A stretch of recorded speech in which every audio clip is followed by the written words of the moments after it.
Ladies and gentlemen, welcome to the Jamesville-DeWitt Central High School here in DeWitt, New York. My name is Sam Gelfand, the voice of the Red Rams, alongside my broadcast partner, Nick Dekaney, as we are set to bring you this contest between the visiting Oswego Buccaneers and your Jamesville-DeWitt Red Rams. We haven't seen you all year, and it's great to have you for the first basketball contest of 2022. And JD, red hot coming into this game, winners of 4 straight in a row. So they're going to be looking to continue that streak along with another win in league play. The Red Rams currently 4-0 in conference play. We'll see if they can stretch that to 5 in just a moment. But the last time these two teams played, was actually over 2 years ago. It was February 8th, 2020, when the Red Rams and the Buccaneers last faced off. Why don't we take a quick look at what happened during that game? We're all ready to go here in DeWitt, and it's going to be the Red Rams who recover first. Saplicki with the rebound. Preston Shumpert puts up a finger roll and hits it.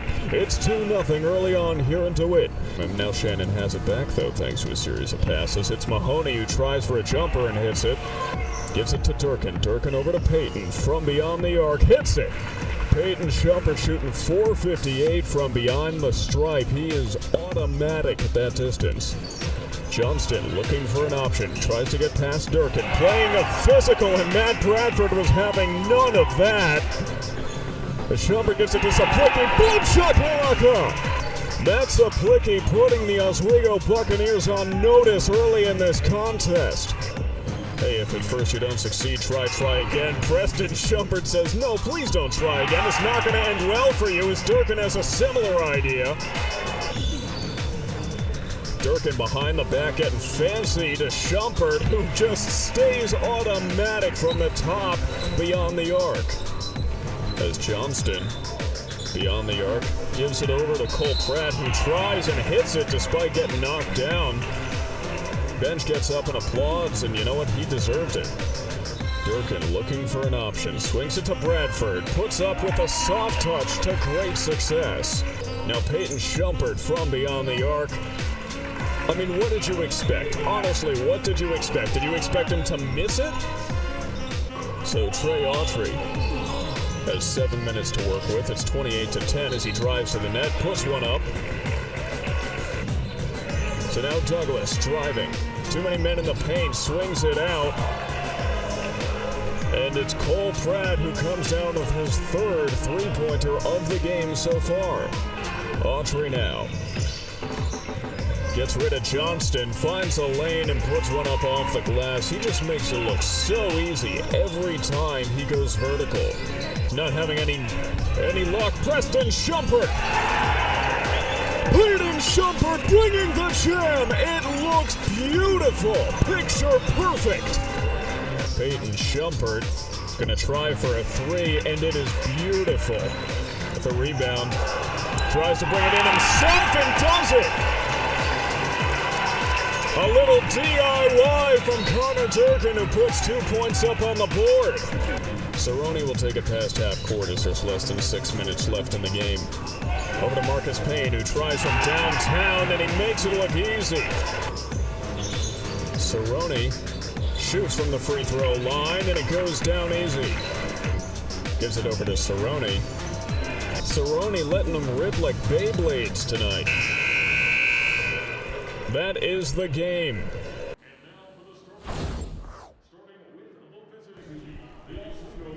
And now as we get into our starting lineups, Nick Dekaney on the call to provide you a little bit more context as to who will be seen tonight for the Oswego Buccaneers.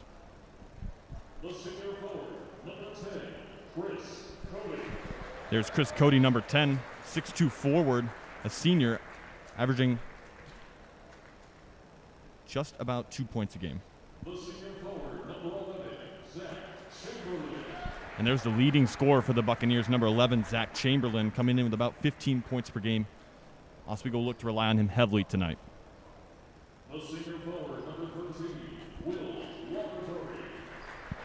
And another senior in this Oswego starting five, Will Waterbury, number 13, 6'3" forward, averaging about 7 points a game. And there's Lucas Warner, another senior again, number 24, standing at about 6'2", really tall lineup tonight for the Oswego Buccaneers. Rounding out that starting five is number 33, Nate Dekaney. Again, 6'1", senior guard, averaging just about 12 points per game. He's the number 2 man behind Chamberlain for the Buccaneers.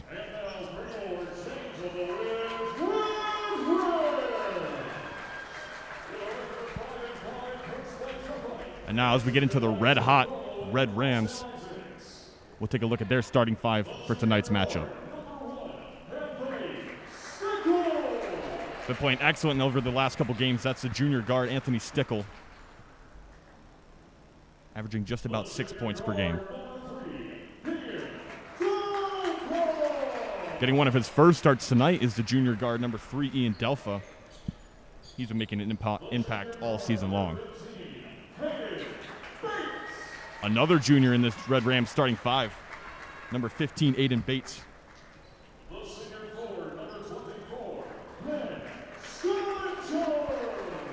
The senior forward, Ben Skellinger.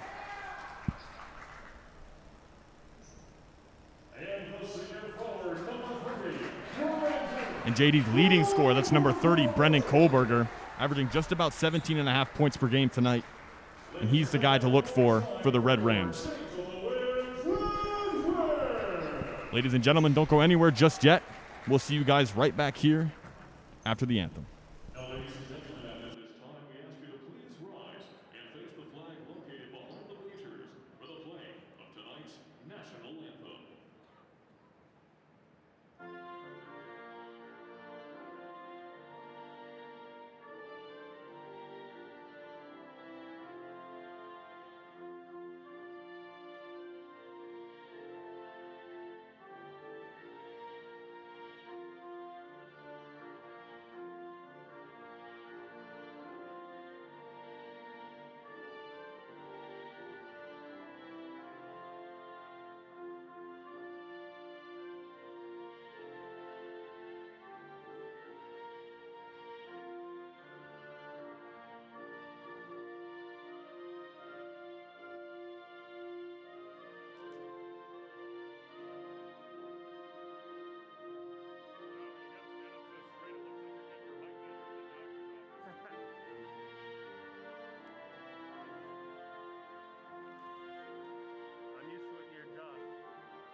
Welcome back, everybody, to the Jamesville-DeWitt Central High School here in DeWitt, New York. Sam Gelfand and Nick Dekaney here for JDTV as this game is about to be underway between the Red Rams and the Buccaneers. Now, the Buccaneers are going into tonight's contest without 2 of their starters. Cody Vickery and Jack Cyrell both out right now.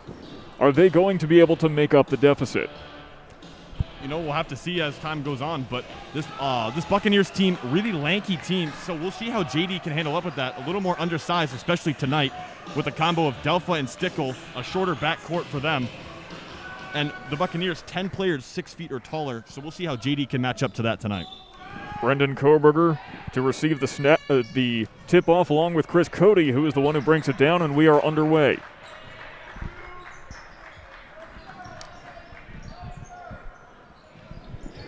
And starting off for Oswego, it is Chris Cody.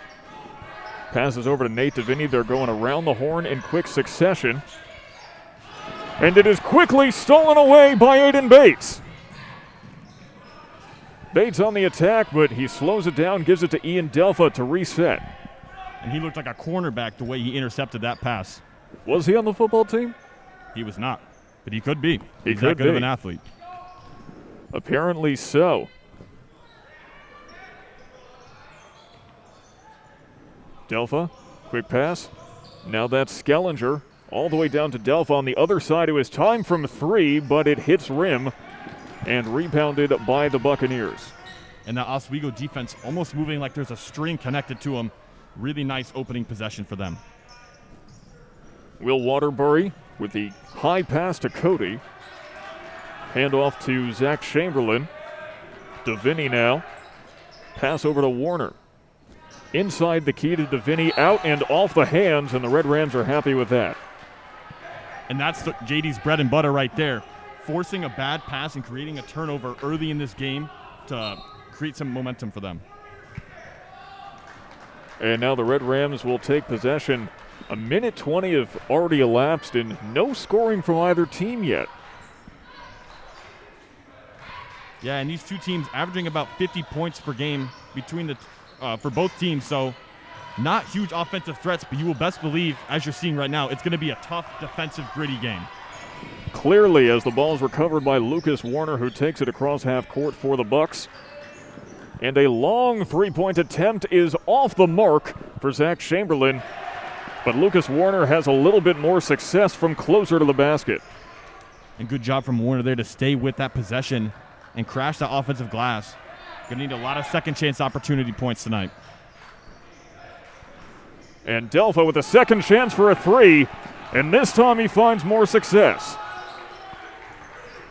Red Rams take a quick lead, just a 1-point lead, though. It's the narrowest of margins. And they're going to need that kind of play from Gelfand. That's why he's in that starting position tonight. So they're going to be expecting a lot of that as time goes on. Waterbury kept close. Chris Cody now at the top, gives it to Zach Chamberlain. He tries from long distance, but the number does not connect. Neither does the one-handed attempt from Chris Cody, rebounded by Ben Skellinger. These teams are going back and forth, and Aiden Bates hits his first three-pointer of the night of what we're expecting to be many.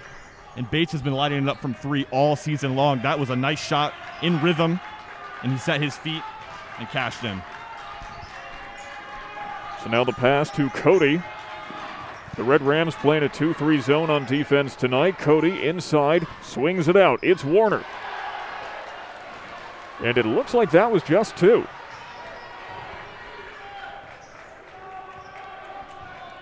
A foot on the line, 2/3-pointer. And the Bucks still trail by one against the Red Rams. Poked out of the hands of Anthony Stickle on the fast break. A block from Koberger, but he does draw a foul. Yeah, and you can tell Koberger wanted that chase down block there. But a good job to stick with it, even with a foul, make him earn those 2 points. So now going to the line is Zach Chamberlain. He's shooting 71.4 from the stripe this season, 15 for 21 on his attempts.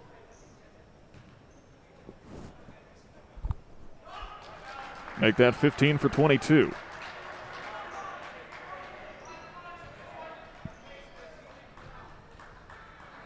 Yeah, and the Buccaneers, not a high free throw, not a team that's going to get to the line a whole lot in this game. As many 3 points made as free throw shots this season. So a rarity in that possession. And the pass goes off the referee. It appears to be all right, though.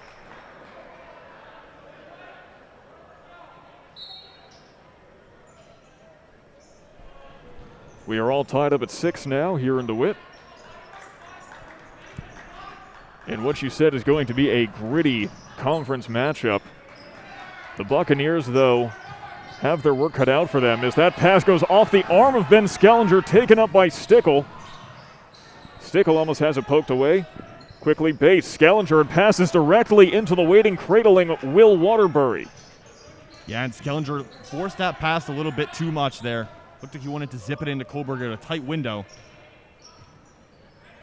Couldn't find him there. However, Zach Chamberlain found in the paint, and he finds a bucket. Under heavy coverage, too. Yeah, had a nice job swinging the ball around there for the Buccaneers. They're going to need that if they want to continue to score points tonight. Skellinger quickly to Koberger, double teamed, fadeaway, off the rim. Rebound contested, and eventually that's Lucas Warner who comes up with it. Chris Cody, double teamed at the top, and the three-pointer for Nate Dekaney finds its mark. Dekaney averaging 11.6 points per game. Those are his first 3 tonight. And we were talking about this before the broadcast. Ooh, and Gelfand almost had one himself. Jump ball ruled by the referee. As I was saying, we were talking before the broadcast, Oswego not afraid to shoot the 3 ball. They rely heavily on that as their scoring margin. And you can see it early in this one. They're firing at will, and it's cashing out for them. Red Ram ball, Skellinger now. Tries to find Koberger in the paint, passes a little low. And wrestling for it is Brendan Koberger. And they give it to Oswego, but if you're Coach Jeff Ike, you have to like the tenacity displayed by Brendan Koberger. Yeah, and you can tell he's trying to get it going early. Nothing there for him quite yet, but stick with it, and it's sure to come for a scorer like him. Warner takes it across half court. Trying to shake Gelfand. He's having a hard time of it. Gives it to Cody. And it's off the mark. Oswego recovers. And a 30-second timeout taken by the Buccaneers. We've got a track meet here early on. Both of the teams a whole lot of running. And how is that going to affect the much smaller team in Oswego? Only one way to find out, and we'll find out in just a moment. Your choice. Why don't we take a look at how these two teams are doing this season? The Buccaneers do have a slightly higher point total than the Red Rams do. However, the Red Rams do allow 4 points less per game. Field goal percentage fairly comparable. The Buccaneers, like you were saying, much higher on the three-point percentage, 10 points more than the Red Rams. However, the Red Rams do put up more rebounds, which in a gritty game like this will be crucial. Yeah, and one thing that's not shown on there is the second chance opportunity points. It's going to be vital for these teams to stick with it, especially on the offensive glass, to retain possession and use that time and that shot clock wisely to get another shot up. And so we get back to it. Taken across by Warner. The Red Rams have been favoring the press a lot this season, more so than we've seen in the past. And Zach Chamberlain is favoring shooting from beyond the arc.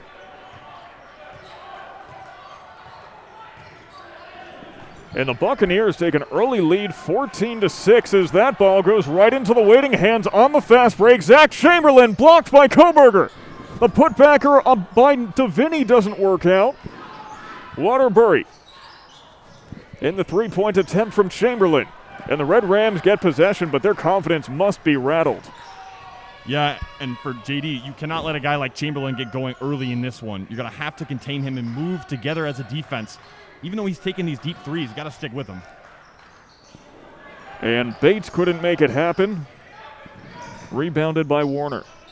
Dekaney with the pass to Chamberlain. Across the way to Waterbury. Warner to Chamberlain. Recovered by Dekaney. He has room, and he takes advantage of it. And right now, Oswego and the Oswego faithful are electrified. When it rains, it pours, and it is pouring right now in the Jamesville-DeWitt High School. 17-6. I don't think anyone expected a score like this early on as Stickle takes a jumper from the stripe and hits it. And they needed that one a long time without a basket for JD, and good for them to get their confidence just going a little bit. 45 seconds left in the first quarter. As Warner, challenged by Stickle, has to give it back to Chamberlain. We thank each and every one of you for joining us here live on JDTV. Don't forget we have a comment section and we're looking at it, so if you have any thoughts on today's game, feel free to share it with us. We might even read it out on the air. And by the way, Chamberlain has a thought that he likes to share with JD, and that's, by the way, I'm going to put up 8 points in the first quarter. And he's getting everything he wants right now, whether it's a three ball, whether it's slashing, and JD is hurting. 10 seconds left. Gelfand to Stickle. Back to Gelfand. 5 seconds. Bates thought about it. Gelfand has 3. Stickle takes the 3. Wide left. And the first quarter comes to a close, and what a quarter it was, as the Oswego Buccaneers leading over the Red Rams 19-8. And I knew that Oswego was a good three-point shooting team, that they weren't afraid to shoot it, but I did not expect a barrage like that in that first quarter. And for JD, just a little too forceful on the offensive side, trying to get it to Kohlberger, trying to get him going early, almost costing them a lot of turnovers. I would say at least 5 in that first quarter alone. So it's going to be up to them to slow down that pace and find their groove offensively. Now, the Red Rams have been on a big winning streak, and let's talk a little bit about that as we take a look at how these two teams have done against mutual opponents this season. In other words, how have they done against Cortland and Fowler, respectively, which are the two teams that both of these teams have played. As we have to get a little louder, so Welcome to the Jungle does not take us off the air because this is a very expensive song to play. Now, against mutual opponents, the Red Rams have scored 20 more points than the Buccaneers have, allowed 3 less. Their field goal percentage also 10 points more. They also put up 4 more rebounds per game. So when it comes down to it, it should be a lot closer than what we've seen so far. As we're heading to quarter number 2, and we really this is such an expensive song to have, and we have to drown this out however we can. It should not be this loud. We're going to have to talk to Mr. Goodson, the athletic director, after this, or we're just going to have to cut the mics. And the thing for Oswego is, can they maintain that three-point shooting throughout the full game? Going to be really tough for them to keep that going as the game continues, but a really good start for them. And for JD, going to have to move defensively and slow down on the offensive side. Now note, there seems to be some sort of discussion here between the referees and Coach Jeff Ike. He's not happy about something, but it isn't clear what. But he's taking him to task right now. And Coach Ike, a very vocal coach, and he will let his players and the officials know when he's upset about something. And he very much just did. As surprise, surprise, Oswego has the ball to start quarter number 2, and it's Nate Dekaney who cannot hit the fadeaway. Scalinger brings down that rebound with a little bit of difficulty, gives it over to Ian Gelfand. And that's the kind of effort it's going to take for JD to get back in this one. This second quarter, really important to this total game. Kohlberger three-pointer short, rebounded by Warner. He's had so many already. As Cody Stoobs sees his first action, poked out by Bates, but right into the waiting hands of Chamberlain. Dekaney, Waterbury, and it's Chamberlain who continues to be a kid in a candy store, but his dad owns the candy store and he's just got free reign of the shelves. And Oswego, really beautiful to watch them moving without the ball and getting setting screens and getting the ball to their playmakers. The Red Rams could not make a play, though it is rebounded by Kohlberger. Gelfand is hanging beyond the arc. Scalinger does not hit his 3, rebounded by Bates. You know, the Red Rams keep trying from outside to make up the deficit, but it just hasn't been working. Maybe they should be trying to go for quantity and shoot a little bit closer to the net. Yeah, and just trying to get any open look right now, even if that's a 3, but the Oswego defense swarming to the ball right now, making it really difficult.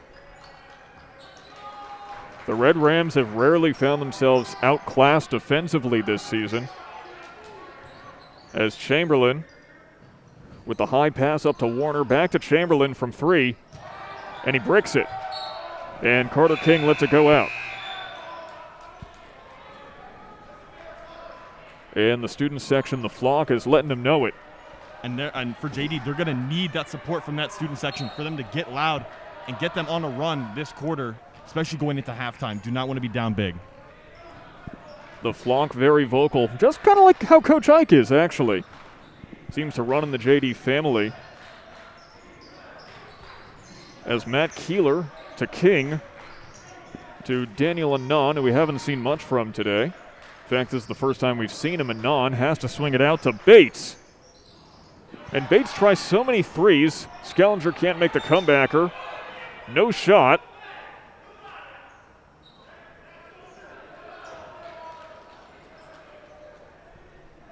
And it is a Red Ram ball off of the foul. But the first of the day for Will Waterbury. This Oswego defense is not letting anything penetrate through and not getting them any easy looks at the basket, making them shoot the 3s, as you see here. And Anon overshoots it, and it goes right to the hands of Lucas Warner.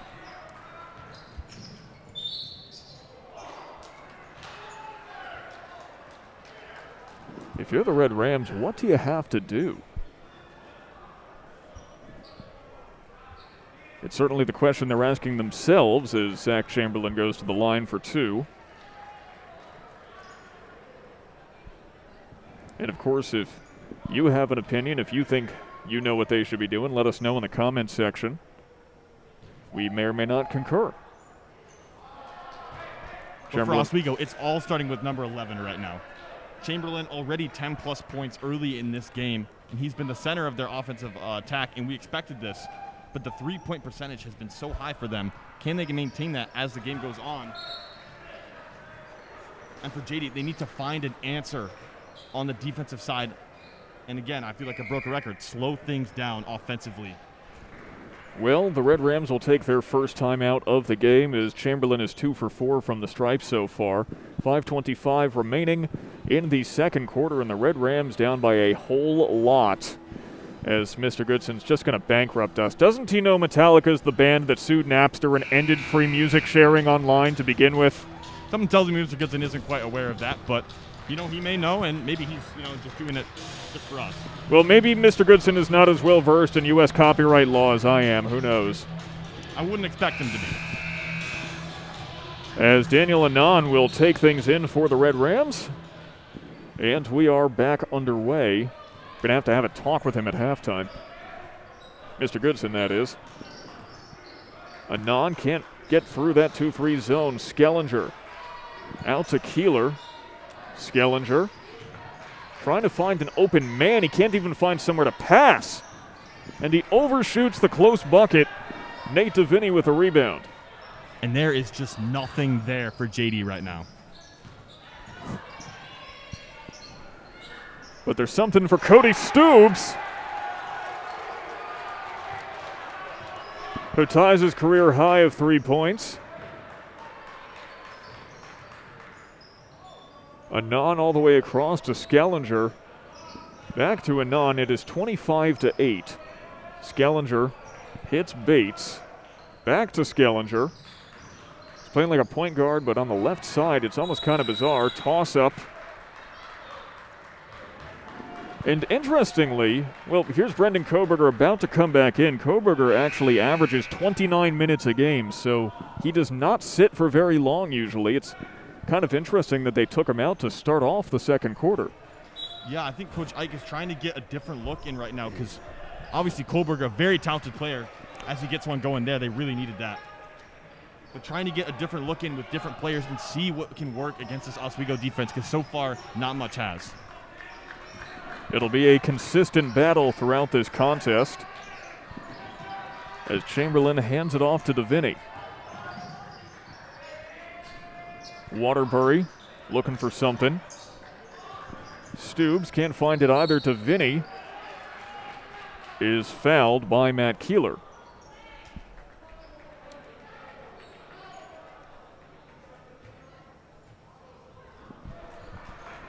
And another timeout has been taken by the Red Rams from the looks of things. I believe that actually might have been Oswego coach calling that one. And you look at the size difference just for these two rosters. Obviously, we know JD, 19 players on their roster, definitely the biggest within Section 3. Haven't seen much else, another team with that many players. And you go to Oswego, 13 players total, and 11 of those being seniors. So how is that going to affect them as the years go on? Obviously, right now, they have a squad. Right now, they certainly do. The Red Rams looking a little further towards the future. But right now, at this present moment in time, if you read the room, it's like a bomb has been dropped. The air has been taken out of this gymnasium, and people just don't quite know what to make of what's happening on the court right now. Yeah, and so tough to do going into a hostile environment, especially like JD. Always have a student section here. They're always making themselves heard. So to absolutely shush them, especially this early in the game, is a rarity, and Oswego's capitalizing on that right now. We have often called this gymnasium the cacophonous cottage. I have never heard it so quiet, except for the AC/DC, which could also bankrupt us. And it might just.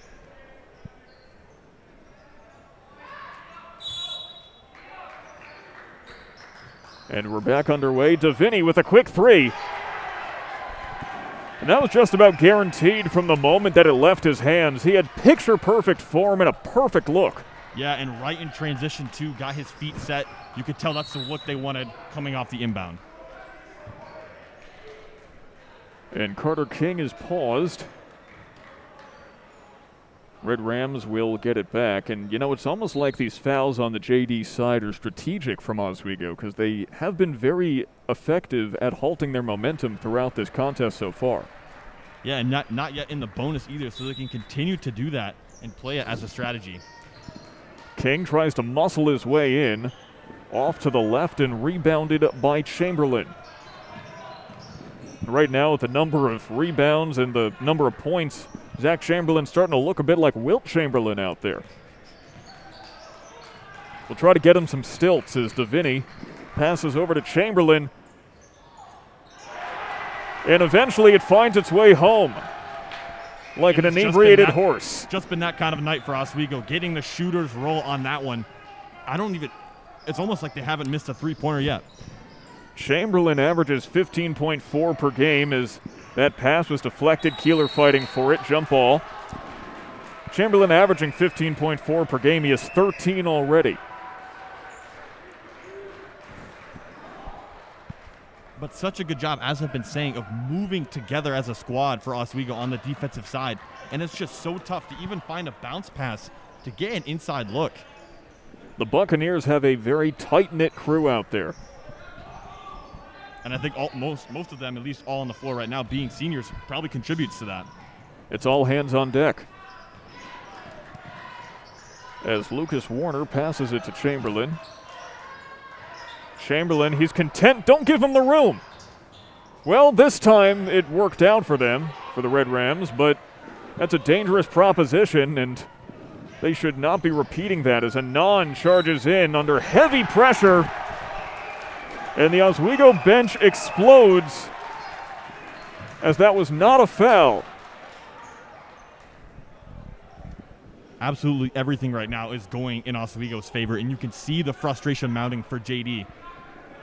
And they need to find an answer soon, otherwise this thing could get ugly. Just look at Coach Ike as he takes the referee to task one more time, as he tends to.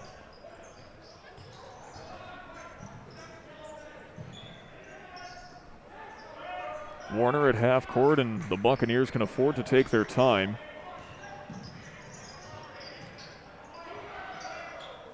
And Koberger pokes it out. Carter King on the fast break. But he is off to the right, and King is slow to get up.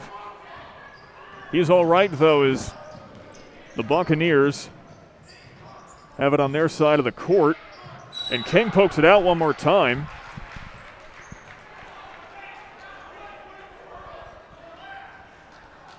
And Carter King, just such a big player, and he draws so much of that physical toughness from the other team. You saw it right there. He hit the floor hard. Pretty sure he went headfirst into the bleachers, and he got up from it. And that's just like him, just to keep going and keep playing like nothing happened. A headstrong player is King. As Keeler swings to Bate, back to Keeler. Bates now, double teamed to Stickle. Tries to charge into the lane. Bates with a two-pointer, and that's overshot. Bounces off, rebounded by Lucas Warner. And it looks like they're in a defensive drill right now. All of their hands up, moving together, all as one, and it's working.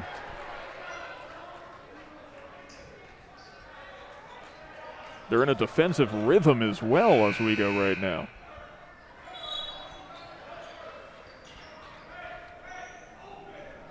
The Red Rams will get the ball, and they desperately need it, down by 21 with 1:26 to go in the first half. And Coach Ike, again, trying to experiment with different lineups right now. More of a small ball approach, putting in Gelfand over King. Trying to see if anything can work right now. And Stickle can't work. At least the Red Rams have a deep bench. With 19 players on the squad, they have plenty of experimentation to do. And why not at this point in the game? Down 21 points with a minute left in the first half. Trying to find some kind of answer. I would not want to be in the locker room at halftime if you're on the Red Rams. Yeah, Coach Ike will be letting his players know exactly what they're doing wrong and how they can try and fix these problems. Obviously, Oswego has been lighting it up in all cylinders right now. It's just been that kind of night for them, so going to be tough for them to replicate that in another half of basketball, but you don't know the way this one's being played. Constant cannon fire from the Buccaneers tonight, but there's a little more explosive happening as Aiden Bates with a long two. That's his 5th point tonight. And give this crowd something to look forward to going into the second half. They will get loud if you give them something to cheer for. I was trying to say the Oswego Buccaneers with constant cannon fire tonight, but a little bit more explosions, or a few more explosions about to happen at halftime as Coach Ike looks like a volcano about to erupt on the sidelines. 5 seconds left. Quick jumper from Warner is off, rebounded by Koberger. 1 second, half-court shot. Nope. And that is halftime. And for the Red Rams, they've got to be looking forward to it in a strange way because at least they've got the moment to try to figure out what to do. Yeah, and as we said earlier, Coach Ike will be letting them know how they can do and what they can do to adjust. And for Oswego, keep doing exactly what you're doing. If it ain't broke, don't fix it. They've been lighting it up from the 3-point line, from the 2-point line. Doesn't matter what shot they're taking. It's going to fall tonight. Only one way to see what happens, and that's to stick around. We'll be back in 10 minutes with the start of the second half. Sam Gelfand and Nick Dekaney for JDTV. Do not go anywhere.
ready to go here in DeWitt, and it's going to be the Red Rams who recover first. Saplicki with the rebound. Preston Shumpert puts up a finger roll and hits it.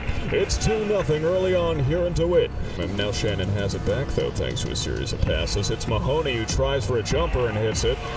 Gives it to Durkin. Durkin over to Peyton from beyond the arc. Hits it.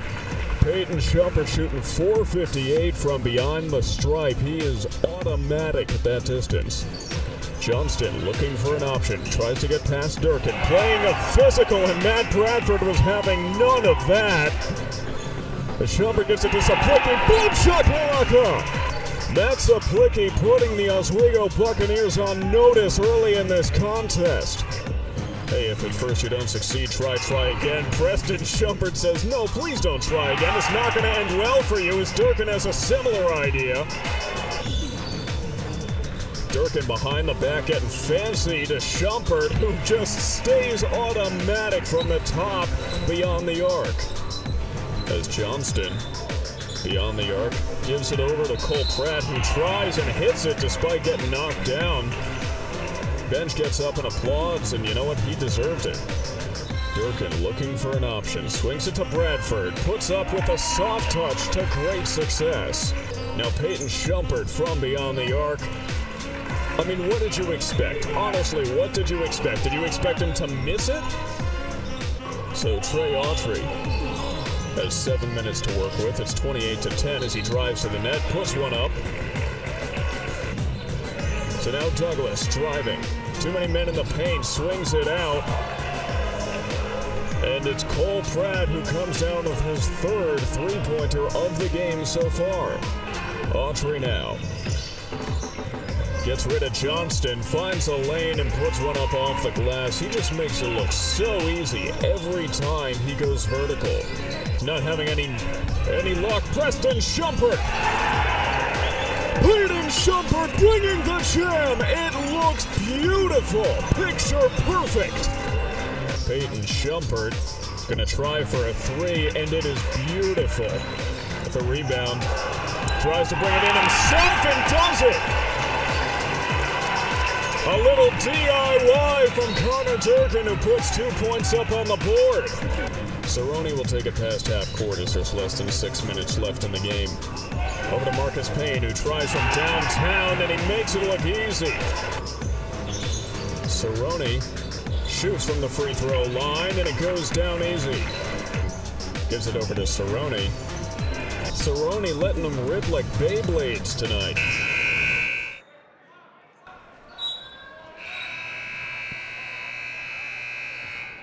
You know, the Red Rams had certainly hoped for a repeat of their last contest against Oswego in 2020 when they won 85-45. But for the Oswego Buccaneers, it seems turnabout is fair play. As we are now back with the start of the third quarter, the Red Rams off to a hot start, at least momentarily. Sam Gelfand and Nick Dekaney here for JDTV. The Red Rams down 31-12, and they will continue to be that way after Ian Delfa bricks a three. Yeah, and they're hoping for a repeat of last match, and they've gotten anything but that. One of the best first half, or any half, shooting performances we've seen out of any team that JD has played this year. Maybe in Section 3. I mean, that shooting percentage is well above 500, probably closer to 700 on the whole. It just looked like they couldn't miss. Any shot that they were taking was rolling in, and it's just been that kind of night right now for the Buccaneers. Zach Chamberlain put up 13 points in the first half. Nate Dekaney with 9 as well. Down 2 players right now, and they are certainly making up for it. 4 seconds on the shot clock. And Warner's attempt rolls off, and that's one of the first breaks the Red Rams have gotten the entire game. And they're going to need more of those if they want any chance in getting back in this one. You know what else they're going to need more of? Anthony Stickle hitting threes like that. And now their score is only halved, 31-15. And it all starts with this third quarter right now. You cannot go into the fourth still down at least 10 points. I think they got to bring it in within single digits if they want a chance in this one. Chamberlain charges in, rolls off, rebounded by Stickle, and the bench is loving it. And that's how you do it. You force a bad look, you get over in transition, and you force it to your playmakers.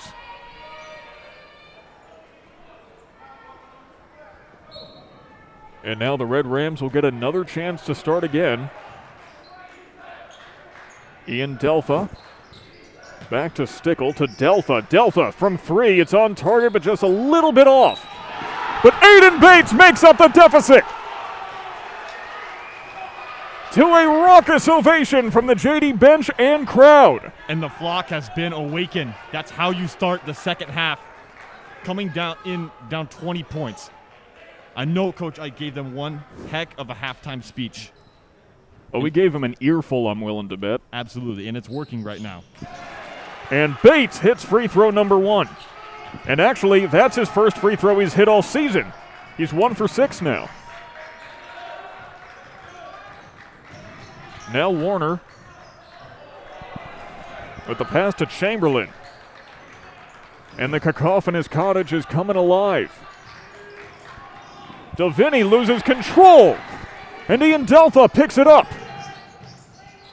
Aiden Bates can't pick up the slack, nor can Brendan Koberger, but it's a Red Ram ball. But that's what it comes down to, right, is staying with it, staying with the effort, getting a second chance opportunity. Even though he didn't get the bucket, Koberger still staying with it, got the extra board, gets the foul, and then draws the timeout from Oswego. And now here's why we were so shocked as Mr. Goodson's iPhone gets disconnected for a moment at what we saw in the first half. Because here's a look at the Red Rams and their conference play versus their non-conference play. They're 5-5, but that's 1-5 in non-conference play, 4-0 against similar teams like Oswego. And it's like an entirely different team, scoring many more points, allowing many fewer. It's almost a 20-point plus-minus difference, actually, but I think here is the big difference maker. More than doubling their number of steals per game and even drawing less fouls. And that's what they've been able to do to start the second half, is force bad passes from Oswego and get them to turn the ball over and get into transition. JD, really athletic of a team, and they're really good running. They run so much in practice. And they're going to have to catch up to Chamberlain. Doesn't matter, he can tap the glass on his way back down to earth. That's his 15th point of the night. Skellinger into Koberger. Has to muscle his way through. Fade away. And what a beauty. That's only Koberger's 4th point so far. He averages 17. Yeah, and we haven't talked about that enough. That's Aiden Bates. Bates is tenacious, and so is this press. Gets past Stickle, goes to Skellinger, and goes the Red Rams' way, to the delight of the crowd. And the crowd is making their presence felt. The flock doing their job and making it tough on this Oswego team. Skellinger, Bates tried to get it to Koberger, poked out.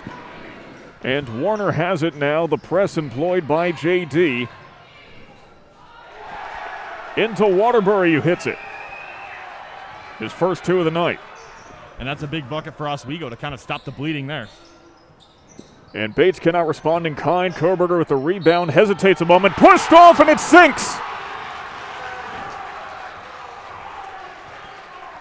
Koberger keeping his balance and sending himself to the stripe. A back-and-forth affair right now between these two teams, and so fun to watch.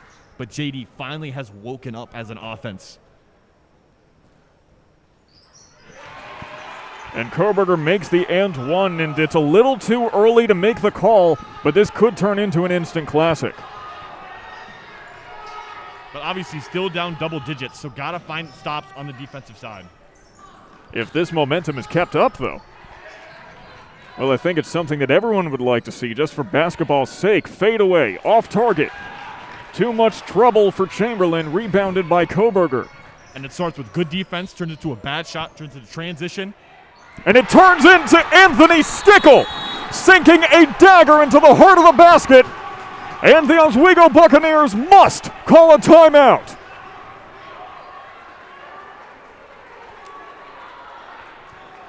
And Anthony Stickle has 8 tonight. He averages 5.8 per game. Yeah, he has really stepped up in these last couple games for JD, and obviously in a game like this where they desperately needed it. Maybe it wasn't going to come from one of the seniors, but Anthony Stickle deciding it's going to be him tonight, making the plays that need to be made, and now a single-digit lead. And the Oswego Buccaneers seem to have been silent so far in this third quarter. I don't know what kind of adjustments Coach Ike was talking about making during halftime, but they seem to be working. And I think a lot of it comes down to the confidence with their players, right? You come out and you see the team you're playing hit almost every shot, and you're thinking, how are we going to beat this team, right? But you know that you are a very solid basketball team, 4-0 in your conference. So part of that is restoring the confidence in your team and getting them back to, hey, we can beat this team. We know how to play basketball, and let's go do it. And that's what they're doing right now. That's why sports psychology is such a big field now, because all sports are about confidence. And it is the greatest determiner of momentum. As Warner slipping and sliding over the hardwood, though he does get a handle on it. Crossover dribble kept close by Bates, kept very close by Bates. Scalinger pokes him in the eye, and Chamberlain can't believe no foul was called. The mask goes flying off. He'll have to play without it for a moment. Referee doing a good job of keeping his eye on the action while he collects it as well. Got to give him props. Chamberlain comes in maskless, but not bucketless. And Oswego not shying away from the challenge right now that the Red Rams are putting up. And Koberger surprised that the foul was called, asking the referee for clarification. And that's understandable. You know, as a player, sometimes you don't see everything that the ref sees, so you're going to try and challenge yourself and challenge the call, but the ref is always right.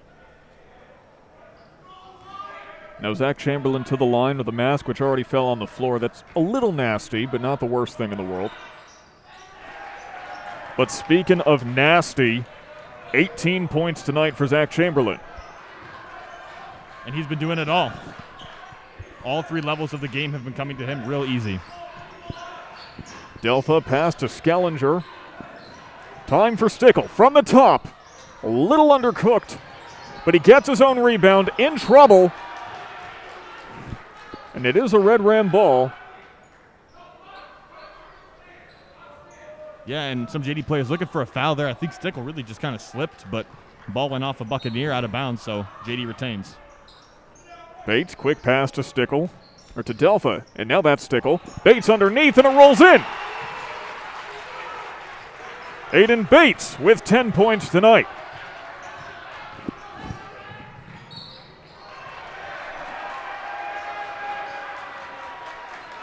And Oswego is happy about that call as they will get possession.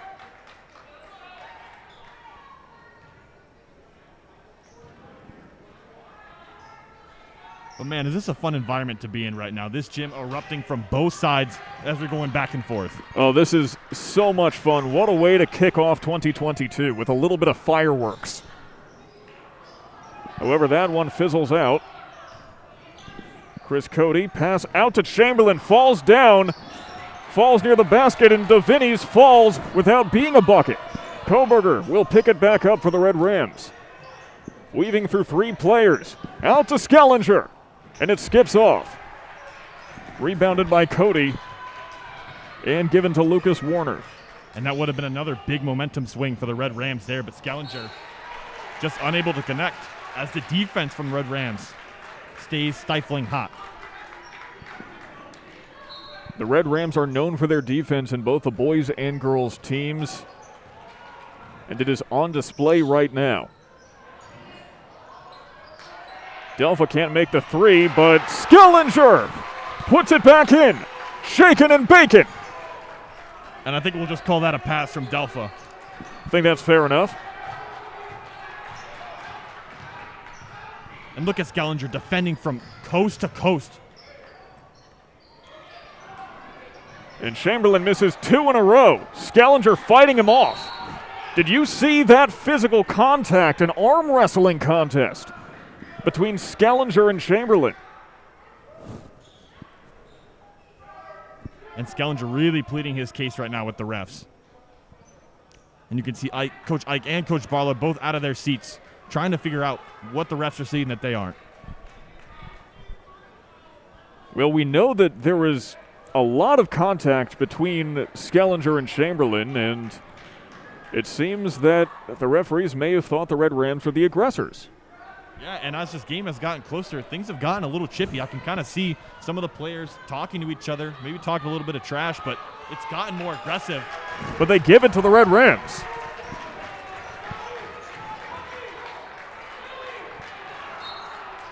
It is a Friday night fight here in DeWitt. As Gelfand sends it to Stickle, Bates, quick pass in, comes off. Skellinger wrestles it away, but the referee not a fan of it.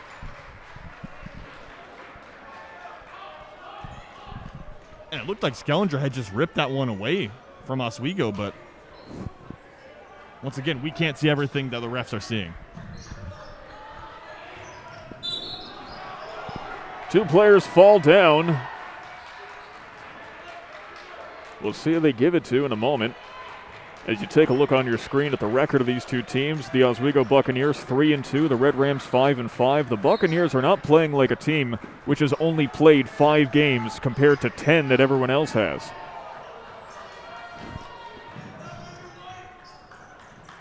Cody across the way and off the hands of Cody Stoobs. And that's the last thing you want if you're Oswego right now. I can see Oswego coach a little flustered right now. And I would like to point out that the Red Rams were down by 20. They're now only down by 8. This is as an effective of a quarter as you could hope for. Yeah, and all coming from one quarter. And Stickle would have made that if the whistle was not blown. But it's been a team effort, and especially on the offensive side, they've been able to penetrate and get inside and closer look to the basket. Felt like they took so many threes in that first half. It's just not high percentage shots. Aiden Bates! Bucket! What do you mean, bucket? And I've spoken too soon. Aiden Bates, too regularly cashing out on his three-pointers. And this gym is rocking as the Buccaneers fall. The ship goes under, and now the Red Rams on the fast break. It's Skellinger with 2 there. Koberger gets around number 22, and it rolls off the rim. And this crowd was ready to erupt. We might have seen the roof blow off this place if Koberger made that, but give credit where credit's due to Cody Stoobs. Oh, I was hoping to see the roof blow off. And especially as a student right now, this is what makes me happier than anything. The entire school rally around the basketball team, getting amped up to see their guys making plays, and now it's a 5-point game. And you got to give a couple of those points to the flock right now. Chamberlain gets around Skellinger. Pass out to Stoobs. And it's off. Bates cleans the board. Slows it down, 30 seconds left, no shot clock. Gelfand. Bates taken away by Chamberlain on the fast break. No one there. Off the glass with a little kiss. And Chamberlain has broken into 20 points. 12 seconds left. Anthony Stickle going to hold on to it for a brief moment. Gelfand now. On the other side, Skellinger. Hand off to Koberger, 3 seconds left. Out to Gelfand. And he catches iron to end the third quarter. The Red Rams went from being down by over 20 to down by just 5. It's actually a 7-point. They're down by 7 points right now currently, but we forgot to put 2 on the that thing. Was my mistake. Okay. But as I said earlier in that third quarter, they would need to bring it within single digits into this fourth quarter, and they've done just that. They've given themselves a chance with 8 minutes remaining to really put it on Oswego. And the way they played in that third quarter, I wouldn't be surprised if this thing could potentially head to overtime. And here's where a little bit more of that stress is for Oswego. This is their 10th meeting all time between these two teams, and JD has won all 9 previous contests. In fact, they've won all of them by an average score of 75-46. It hasn't been particularly close in the past. In fact, the most points that Oswego has ever scored against JD is 55. They have 40 right now. Yeah, and it's a new era of basketball, really, for both of these teams. So, you know, a whole new wave of players, and you're seeing it right now. The Red Rams have also not scored any less than 59 points against the Buccaneers, which, unless they get busy in the fourth quarter, that record may fall. Yeah, and the Red Rams team really just a different kind of basketball team that we've seen in the past couple of years at JD. You know, we're used to a lot of high-scoring, high-octane offenses. This team, much more stagnant on the defensive side of the ball. They're going to hold their opponents to low-scoring games, and they're going to be right in them every time. And Gelfand over to Stickle. No lineup changes during the quarter break because why not? This one's red hot. Aiden Bates to Stickle. Crossover. Pick set by Scalinger. Stickle underneath the net. Bates has an easy time from close to the bucket, parallel, and he parks it. And Aiden Bates has just set a new career high, 15 points. He is on fire tonight. And it's been him that's been carrying on really most of this offensive attack. So wait for him to step up in the juniors right now, really making their mark. And a couple of blocks, but the foul is drawn. Good hops, though, from Anthony Stickle, the junior. Yeah, and I think it was the tag team of him and Kohlberger, both on that block, but just a little too much contact for the officials. Sends Will Waterbury to the line. The 6'3" forward. And he makes his first.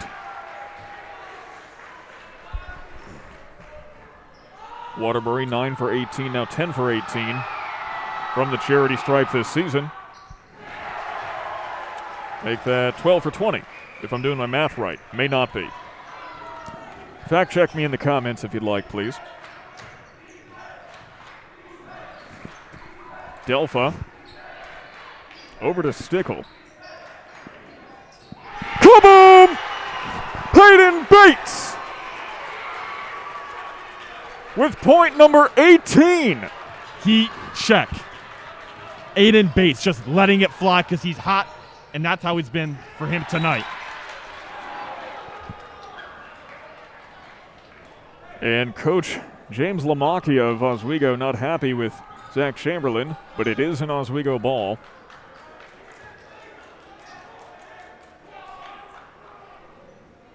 Tip momentarily, but Nate Dekaney does get the pass. Chamberlain now. To Stoobs. Chamberlain. And somehow, Cody Stoobs snuck in there where no one was paying attention. Yeah, he snuck around the back of that screen.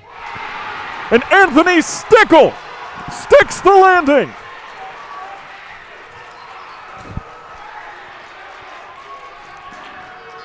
It is a 3-point game here in DeWitt with 6 minutes left.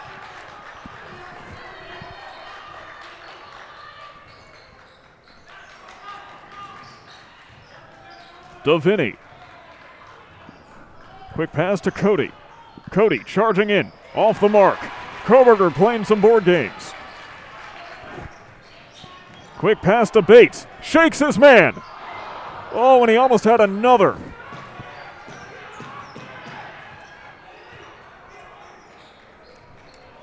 Bates has made 3 3-pointers in a row until now. Yeah, and the team's leading three-point shooter. That's what he relies on. That's his game. Chamberlain calling a play. The Red Rams shifting to almost man-to-man defense now. As the floater from Chamberlain is short, and Chamberlain's confidence has been rattled in the second half. Yeah, and that clock has been ticking. Not a dead stoppage in a long time for this quarter. Anthony Stickle.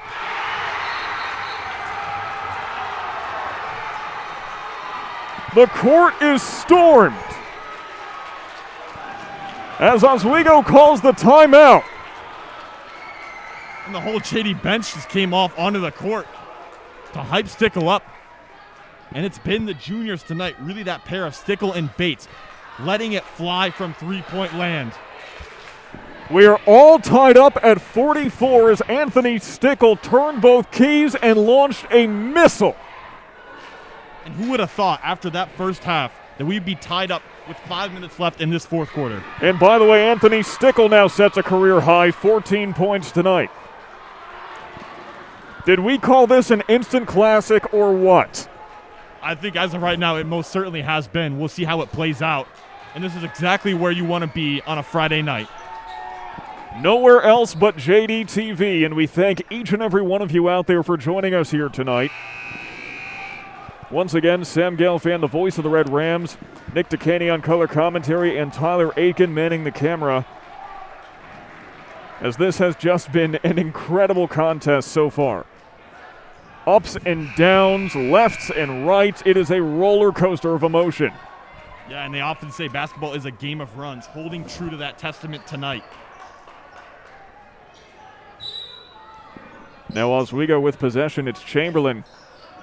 Kept honest by Skellinger.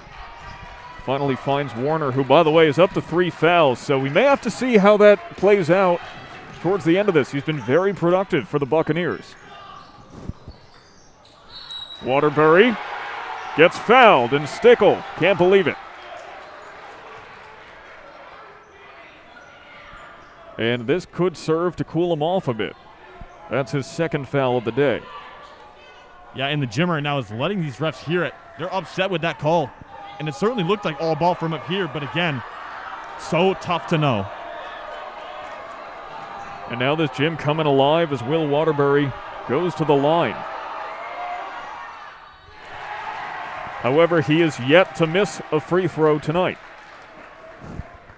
And when it comes down to these crunch time minutes, close games like this, these free throws mean everything. And he is 4 for 4.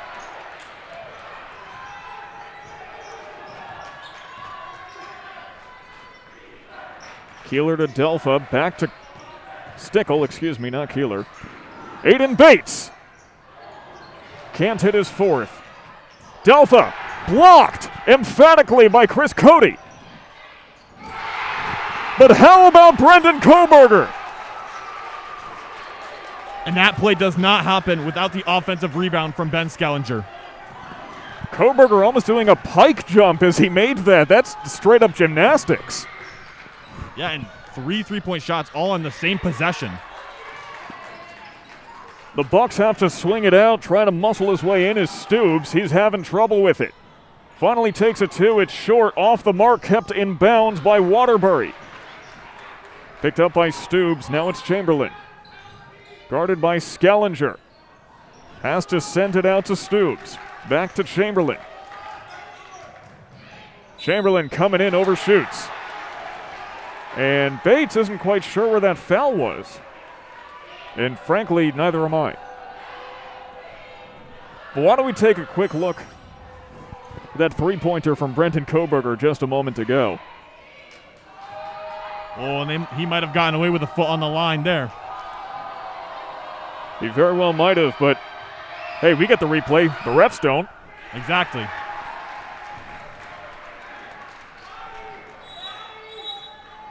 Chamberlain makes another as Stoobs comes off in favor of Nate DeVinny. We are all tied up at 47. And Oswego is in the bonus now.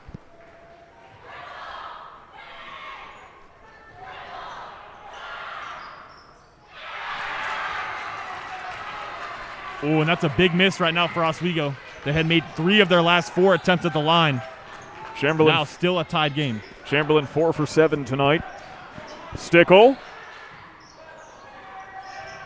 Off the mark. An elbow to the face for the Buccaneers' trouble. Chamberlain trying to wrestle it. And the Red Rams feel that jump ball was called prematurely. And I get that they've been hot from three-point land tonight, but that seems kind of like a forced shot right there. Stick with it. Use that time on the shot clock that you have and find an open and a clean look. And some discussions from the referees with Coach Ike and Coach Lamacchia. And it appears the Bucks will go back to the stripe. Yeah, and that bonus means everything right now for the Buccaneers.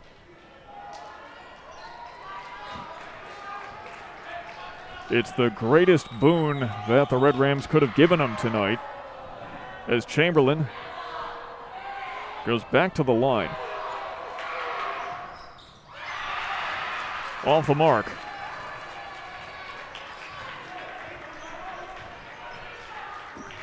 And use the shot clock.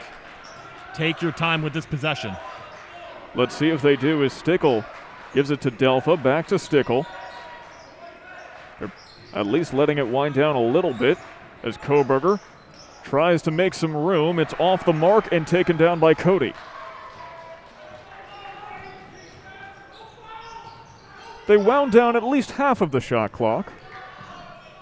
Yeah, it wasn't a horrible look either, but How about that look from Koberger? Salivating at the ball and taking what he wanted. And Oswego explodes on the foul. But so does JD, as Oswego now realizes that foul was called against them. And now JD is in the bonus, and it's still anyone's game. and as I said before, it comes down to the free throws. That's why you practice them. When you're tired in practice and you've just run sprints, that's why you do your free throws for the opportunities like this. And Stickle makes his first 15 points tonight. Keep in mind, though, the Buccaneers do have a slightly better free throw percentage. And again, with 2.5 minutes left to play, those free throws are everything. And a timeout is called as the Red Rams lead by 2 with 2:33 left in the game.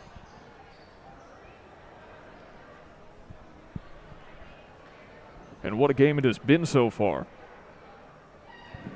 We've been talking about shooting so much. Why don't we take a quick look at the Red Rams score report? This is a heat map of the JD field goal percentage throughout this season. The more red it is, the better they're shooting. And as expected, they're still shooting pretty well underneath the basket. We've talked before this season how they seem to do better on the left side for some reason than the right. And it seems tonight they've kind of defied those stereotypes of theirs, because a lot of their three-pointers coming from that right side with Aiden Bates and Stickle, and a lot of them coming from the top of the key. They've also been doing a little bit better from areas like this as well, a little bit closer inside of that arc. And usually that highlighted red area inside the paint here is coming from Kohlberger, because he's their leading scorer. He gets so many of his points inside the paint, but tonight it really hasn't been him carrying that load offensively. It's been Bates, it's been Stickle shooting it from three-point land. So that's why it looks a little bit different tonight. In fact, with just 10 points tonight, this is one of Koberger's worst games of the season. And you say worse lightly. Obviously, he's still contributing to the team, but just not in terms of the point total. Well, still 10 points is nothing to sneeze at. I just think it's kind of funny. As Nate Dekaney gives it to Warner. Warner, guarded by Bates, passes off.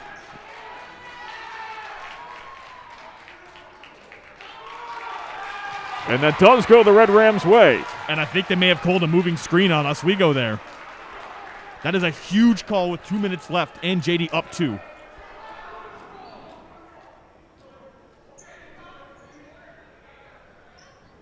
Coach Ike asking for some clarification. They're not going to go to the line for that. It's just a JD possession. And that's just as important. Getting the inbound instead of the one-to-one guarantees your possession of the ball and guarantees that you can take 30 seconds off that shot clock. And they've got to do it one more time, and that could cool them off. We'll see if it does. Delpha to Stickle. Back to Delpha. Stickle. Out to Bates, who shakes his man. Hit from behind and draws the foul. And that foul really came after the shot. Almost no need for that if you're Oswego, but JD lucky to get that one. And now up 2, they can make this a 2-possession game. 2 shots coming for Aiden Bates.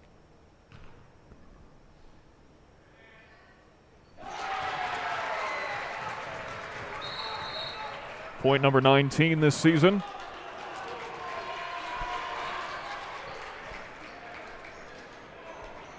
And the timeout is called. Full timeout taken by Oswego as it looks like they're going to try to ice the kicker. And not a bad strategy if you're Oswego, but they've got to find some kind of clean look if they want to get a chance of tying this game up or even trying to win it before it goes to overtime. Now, while we looked at the score report for JD, why don't we take a quick look at the one. These are all of JD's opponents throughout this season. Same deal, field goal percentage, darker it is, better they're shooting. And while JD certainly has surrendered a little bit more under the basket, like pretty much every team does try to concentrate down there, I do appreciate that from up here, they're not allowing much. Yeah, and that just kind of is a testament to the kind of defense that they play. They move as one, and they cover that three-point line so well, make it really tough on teams to make three-pointers on them. But Oswego doing just that tonight. Oswego came out of the gate swinging, and it seems they've been handcuffed for the last quarter or two. And then you look at the second half scoring, though. JD, I'm pretty sure they're outscoring Oswego something like 38-16. Score at halftime was 12-31. JD now up 3, 50-47. As Aiden Bates still has one more free throw to go. Oswego faithful trying to make some rumble. But it doesn't work as Bates is up to 20 points. They saying that didn't count? No, it'll count, but I think Chamberlain got a little beat up there in the scuffle. Well, it's an Oswego ball. Aiden Bates with 20 points tonight. For someone shooting 28.6 coming into this game, he has really caught fire. Chamberlain with 1:30 left in this game. Cody almost trips, out to Warner. Fights through, and it rolls off to the left, rebounded by the man of the hour. Big time rebound right there from Aiden Bates. 1:20 left. You can use all of the clock right now, up 2 possessions. 51-47. Koberger thought about a shot for a moment, coming in close, and it rolls off, and that was a big miss for the Red Rams. Talking about big rebounds, how about that one for Chris Cody? Ooh, but the ill-advised foul from Brendan after the rebound. Coach Ike screaming at him because now Oswego has a chance to go to the line and cut this within 2.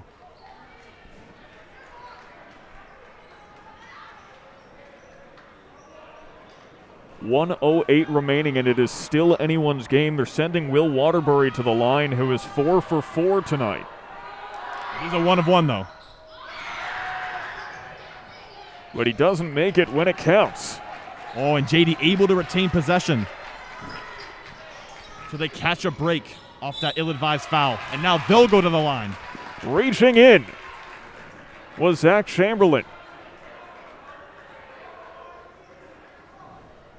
And now Oswego in a really tough position, down 4 with under a minute left, have to foul, but also have to score on their end if they want any chance of tying this up.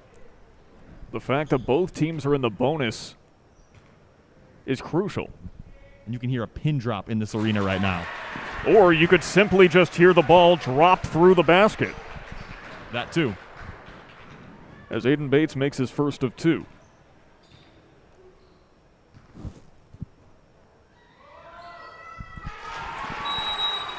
And how clutch has Aiden Bates been tonight?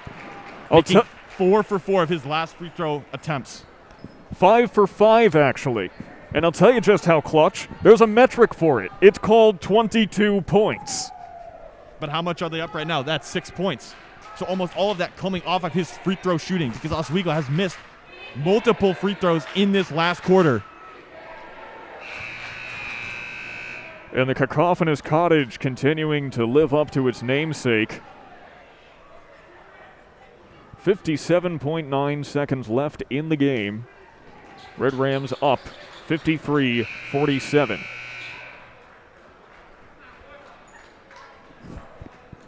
And boy, what a contest it's been tonight. Oh man, I said it before, but I'll say it again. So fun. There's no place I would rather be right now. And if you're Oswego, you've got to find a quick look, and it's got to be either an open 2 or a quick 3. It's the best way to spend a Friday night. As Oswego crosses half court,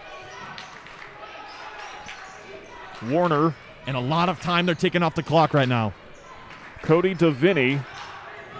Dekaney out to Warner in traffic. It's a little off, and that is going to kill a lot of precious time. Oh, Scalinger got a little bit frisky, but the pass goes through the hands of Lucas Warner.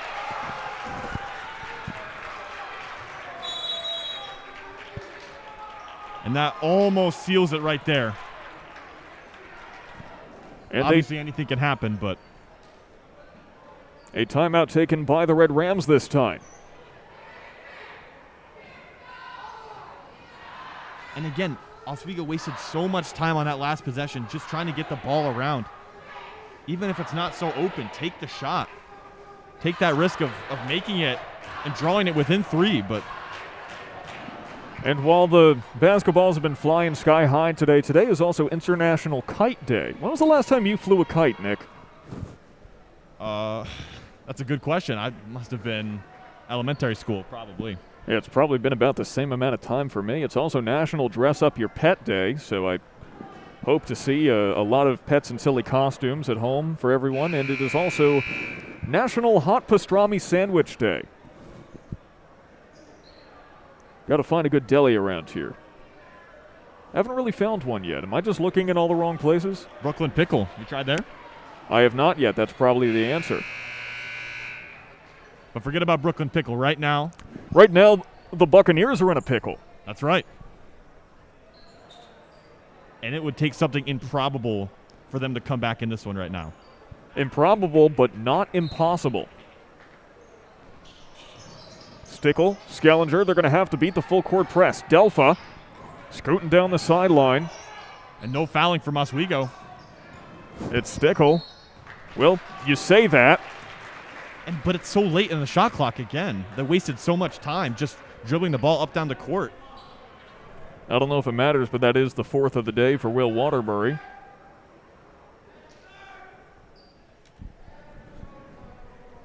And Stickle is 2 for 2 from the stripe today. And these two would really put it away. Nail number 1 in the coffin. How about the other side?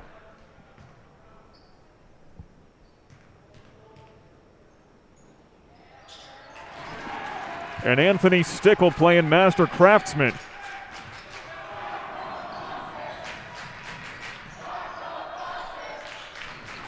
Big three-pointer missed and swatted out of the hands of Chris Cody by Brendan Koberger, and what a block that was. Absolutely rejected as the bench plays to the crowd.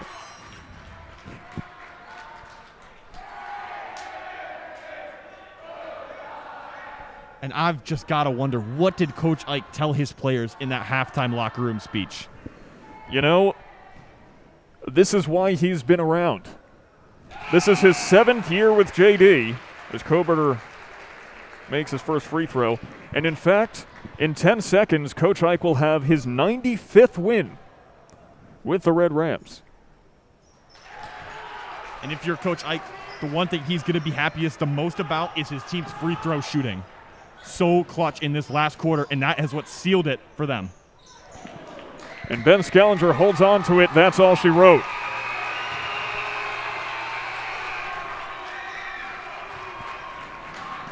The Jamesville-DeWitt Red Rams with the come-from-behind victory of the year, taking it 57-47 against the Oswego Buccaneers, who came out of the gate like a rocket, but that rocket ran out of fuel sometime after halftime. And I'd said it earlier in that first half, how would they be able to keep up with that first half shooting performance? So tough to stay shooting that well from the field, and obviously it caught up to them there. And the Red Rams anchored by some incredible performances. Aiden Bates, 22 points. 12 for Brendan Koberger, but let's not forget about Anthony Stickle, who not so silently put up 18 in his own right.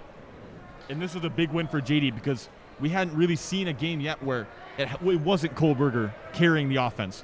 And tonight, it's tough to get him going. Didn't have many points in that first half, and the players stepped up when they needed to, and they did it in a big way.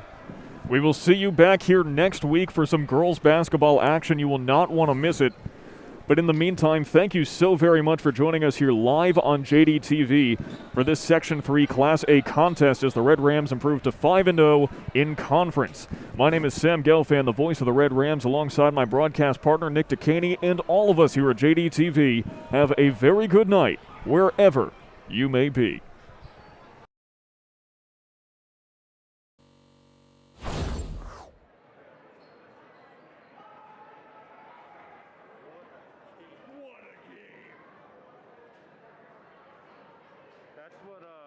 That's the type of comeback that the softball team wanted to pull off in that championship game last year. Yeah. Against Auburn, down 7-2. 7-6. Max is in the comments. Oh, McCall, everyone go to League of Missing Jacks early after this 33 points per game. He hasn't played yet, but my friend said, we don't care. How was that joke?